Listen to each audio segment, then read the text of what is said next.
Hi, so it's Graham and Pauline here. We're looking at the impact, the likely impact of the Renters Reform Bill when it finally goes through Parliament and becomes enshrined in law and becomes an act. And in the previous videos, we've looked at no-fault evictions, what that means for a landlord, the greater sureties that it's going to give a tenant.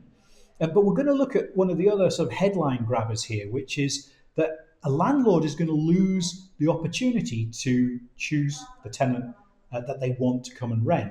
That is to say, you've got a two-bed apartment, you have to accept a family of 9 people. You've got a two-bed apartment, you have to accept a family who've got 2 Rottweilers. Pauline, is this right? Does a landlord lose any kind of input into this choice selection now? No, they don't.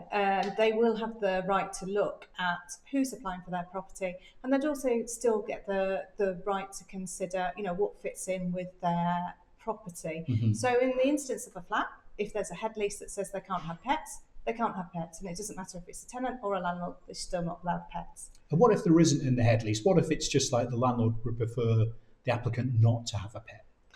There would need to be a reason why. So a good reason would be the landlord intends to return to the property and they have an allergy.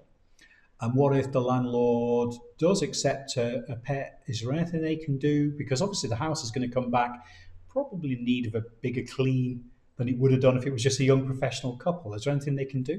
You'd kind of expect the tenants to be professionally cleaning the carpets anyway. Okay. And you can increase the rent very slightly, and the recommended is about £25. Okay, so you could take, say, a £600 let, but £625 to people with pets. Yes. Okay, that's reasonable. So that deals with that. And what about families? I mean, we've got a family of 6, 7 people want to move into a 2-bed house. That's not going to work, is it? No, I would say they were under accommodated on that. I mean, obviously, if you are a family of 6 and you have 4 children, that would be slightly different than mum, dad, grandparents, Okay. moving in.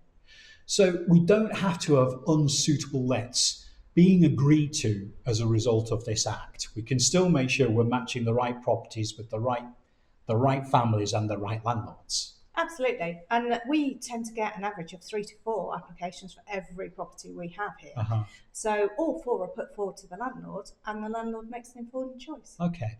Now, one of the things I've also read is that a landlord has to accept people who are in receipt of benefits, or universal credits as they're more commonly known as now.